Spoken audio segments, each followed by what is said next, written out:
So, hello back to Minecraft. Ngayon, the Flash mods. Hyperspeed. Tapos, ito yung Star Labs. Wait lang, magka-creative mode para makita. Ayan yung Star Labs. Coffee Jitters. Mga bahay ng mga villagers. Tapos, ito yung mga trash. Tapos, ito yung hospital. Tapos, ito yung CCPD. Marami na din furnitures. Tapos, coffin dance. Tin, tin, tin, tin. Ito, nasa loob ng Star Labs. Oof. Ano nangyari? Nag-lag. So, off ko muna yung speed. Then, pasok ako. Yan. So, di ko pa nagagawa yung theme park.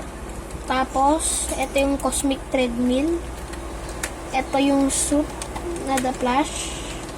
Tapos, ito yung workshop ni Sisto Ramon. Tapos, ito naman yung ano nila, gamutan nila. Tapos, dito naman sa baba. Dito sa baba, merong storage. Tapos, meron dito yung ganito. Boom. Portal na. Boom. Tapos, biglang mawawala.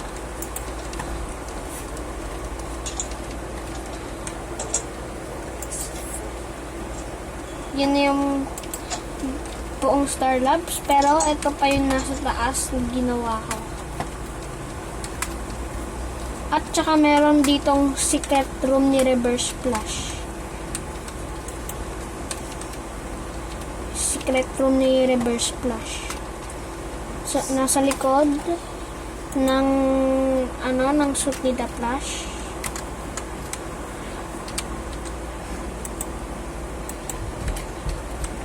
Tapos, yun yung buong Star Labs. Ito, yung ginamit ko, Speedster Dampener. Tapos, beacon na color orange. Yun na yung buo. Tapos, ito yung hospital. Nakakagawa ko lang minutes ago. Ito, yun nasa loob. Tapos, ito ganyan. Lahat na ng floors, ganyan itsura. And then, ito yung buong CCPD. Papunta na ako. Yan. Ito yung buong CCPD.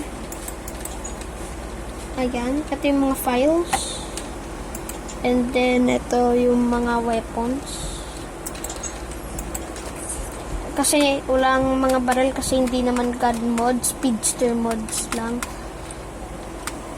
Tapos, ito yung coffee jitters.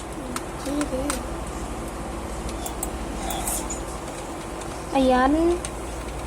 Kaka-start ko pa lang kasi yan gawin. Tapos, ayan. And, bukas na lang gagawin yung theme park. Tapos na.